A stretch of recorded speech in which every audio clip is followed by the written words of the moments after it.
Ashamarka fuudhee kabajamtoota daawwattoota Oromiyaa miidiyaa neetwork Oduu Ijoo Guyyaa kanaa isinitti himamu. Waraanni bilisummaa Oromoo godina Wallagga Bahaatti kan argamtu aanaalee Qaadullachaa fi Wallagga Lixaatti kan argamtu aanaa Yubdoo guutumatti bulchiinsa bilisiginnaa jalaa bilisa baasu ibseera. Dubbii himaan idil addunyaa waraana bilisummaa Oromoo Odaa Tarbeem gama toora Tiwiitara isaaniitiin akka ibsanitti aanaalee lamaan guutumatti to'annaa waraana bilisummaa jalaa galaniiti jiru. Waraanni bilisummaa Oromoo kana duras aanaalee Gidaamii Beegii fi Qondaalaa bulchiinsa bilisiginnaa jalaa guutumatti bilisa baasu isaa ibseeti ture.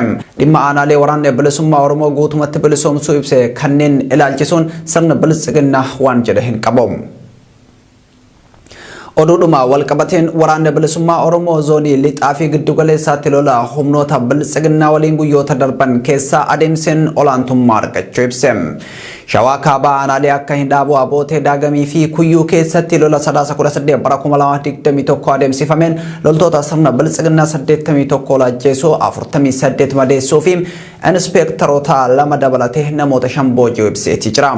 Wallagga Lixaa aanaa Yubdoo 3/18 yoo to'atu Wallagga Bahaa aanaalee Qaadullachaa keessaa waboon loltoota sirnichaa baasuu fi lola 3/19/2021 Wallagga Bahaa gabaa Sanbataa bakka Bosaqaa jedhamutti lola hamaa guyyaa guutuu raayyaa ittisa biyyaa wajjin adeemsifameen booda waraanni bilisummaa Oromoo irraanuu addeessaa gabaasni maarsariitii waraana bilisummaa Oromoo qabatee bahe. Ibsa waboo kana ilaalchisee gama sirna bilisiginnaatiin hanga ammaatti wanti jedhame hin jiru. Maatiin Qondaalaa Abbaa Olaanaa Obbo Daawit Abdataa magaalaa Maqii keessaa qabamanii hidhamuun himame. Miseensota maatii Daawit Abdataa hidhaman kanneen maqaa isaanii eerame keessaa tokko abbaa isaanii Abdataa Hundeessaa jaarsa waggaa 82ti. Odeeffannoon dhaqqabe kun akka mul'isutti abbaan Qondaalaa Abbaa Obbo Daawit Abdataa Obbo Abdataa Hundeessaa haadha warraa obboleessa Daawit Abdataa Shaalloo Nadhii jedhamtu wajjin mana jireenya isaaniitii fuudhanii hidhani. Dabalataanis waasila Daawit kan ta'e Obbo Baddiluu Hundeessaa jaarsa umrii 60 ijoollee isaa dubra 2 Hawwii fi Ayyaantuu jedhaman waliin gara mana hidhaatti geessuun ifoomeeti jira. Caasaa mootummaa keessaa duula maatii Qondaalaa Abbaa Daawit Abdataa hidhuu kan geggeessaa jiru kantiibaa magaalaa Maqii Aadde Masarat Guddataa akka taate maddeen eerumsa kennaniiti jiru. Ajjecha jumlaa lixa Oromiyaa fi giddugalatti humnoota Abiy Ahmadiin raawwatamaa jiru ajjecha qindaa'aa karoorfame uummata Oromoo onkoteessuuf raawwatamaa jirudha jedhan qeerroon Oromiyaa. Murni Abiy Ahmad lola kaaba biyyattiitti ofuma banee injifatu akka hin dandeenye erga baree of duuba deebi'ee uummata nagaa balleessaa tokko malee qe'eerratti ajjeesaa jira jedhu. Duulli duguuggaa sanyii godinaalee Wallaggaa fi Shawaa keessatti raawwatamaa jiru agarsiiftuu kufaatii sirna Abiy Ahmad akka ta'e akeekuu kanneen Oromiyaa miidiyaa neetwork dubbise. Godina Baaleetti sababa roobni dhabamuu fi bonni dheerachuutiin hongeen tibbana mudateen namni 200,000 fi 70,000 ol miidhamuun gabaafame. Baalee aanaalee hongeen itti hammaatee 5 fi deeggarsa namoomaa barbaadan kanneen akka Ana Sawweena Raayituu Daawwee Qaachan Daawwee Sararee fi Gololcha ta'uu qondaalli waajjira hooggansa balaa godinichaa ibsan. Sababa jijjiirama qilleensaatiin kutaalee Oromiyaa kanneen akka Baalee, Boorana, Gujii, Harargee Bahaa fi Lixaa akkasumas aanaa Faantaallee keessatti hongeen lubbuu beeyladoota 60,000 gaaga'uun hawaasa balaa beelaa irra buuseeti jira. Godina Shawaa Lixaa aanaa Midaaqanyitti humnoonni tika bilisiginnaa namoota nagaa mana hidhaarraa baasanii ajjeesuun himame. Barattoonni 3 aanaa Midaaqanyi mana barumsaa Cuqqaallaa Wangeem jedhamu irraa waraana bilisummaa Oromoo wajjin hidhata qabdu jechuun hidhamanii turani.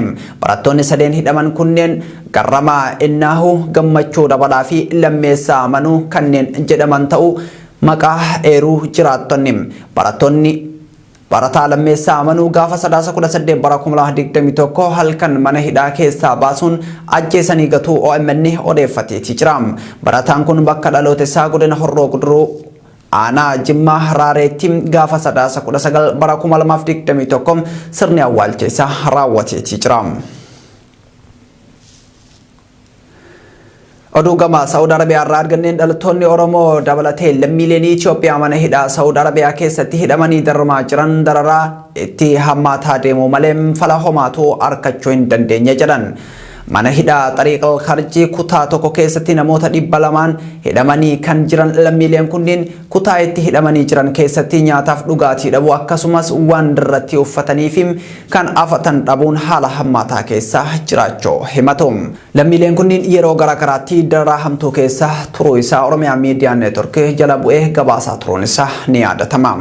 Oduun ijoo ammaaf qabanne kana fakkaata. Qophiileen OMN itti fufu.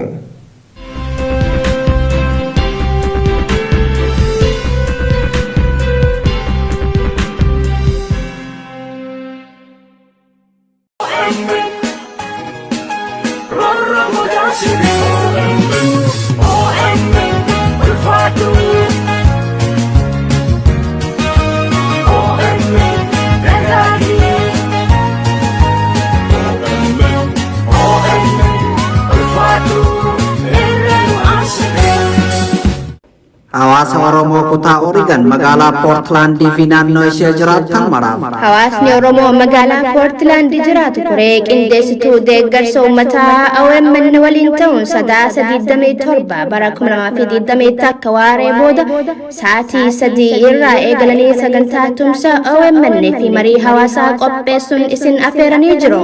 Hawaasni Oromoo magaalaa Portland fi naannoo ishee jiraatu martuu qophii kanarratti akka hirmaattaniif yaamicha dhiyaate. Directory Olana Oromia Media Network Muhammad Abdosh Kulala Mumme OMN Dajane Gutama Zak Dube fi keessummoonni biroo sagantaa kanarratti ni argamu.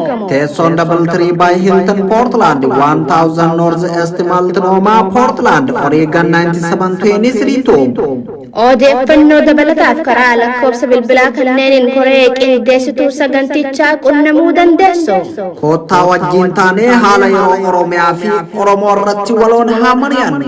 OMN utubuun sababal'aaf sagalee haa taanu. OMN ijaa fi gurra uummataa. Koree qindeessituu sagantichaa Portland, Oregon, USA.